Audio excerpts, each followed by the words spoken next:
South Africa's African National Congress and the Democratic Alliance have never been friends. The ANC had been in power continuously since the end of apartheid in 1994, the DA among the major opposition parties during this time.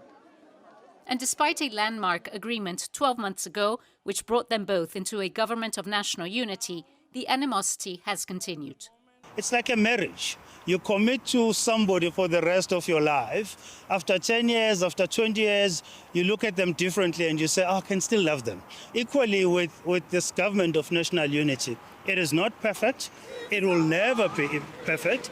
But in its imperfections, it must have South Africa at its center. Tensions between the political heavyweights spilled over recently when President Cyril Ramaphosa sacked DA member and Deputy Trade and Industry Minister Andrew Whitfield for unauthorized travel to the United States. It prompted drastic steps by the DA to quit a national dialogue. In the absence of a president who's prepared to take action against VBS looters and state capture accused sitting around the cabinet table, it is clear that the dialogue will be reduced to nothing more than a waste of time and money to distract from ANC failure.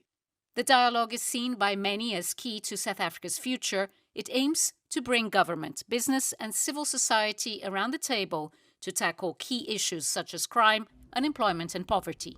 The national dialogue remains part and parcel of our DNA as a country. It's a key characteristic of what we are as South Africans. Once we're done screaming at each other, we sit down and talk. And we are saying, let's come together again and have a dialogue and review where we are and map out where we want to be as a country. However, despite the public mudslinging, the GNU has come through when it mattered.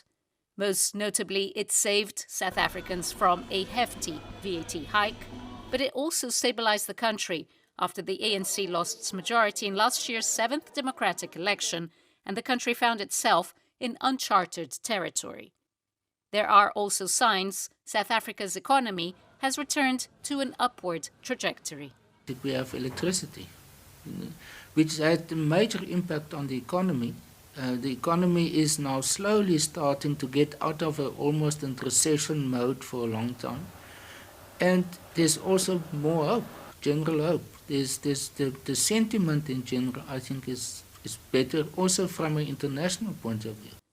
South Africans who see little change in their lives hope relations between the two parties will improve.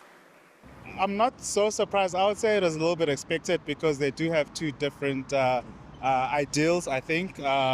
So I'm not so surprised at seeing all the fighting, but one does hope that they can get together and really put the people first and, do what they're supposed to do. Because at the end of the day, they are there to serve the people. So one does hope that they put their differences aside. The South African presidency is confident the multi-party government will weather the storm.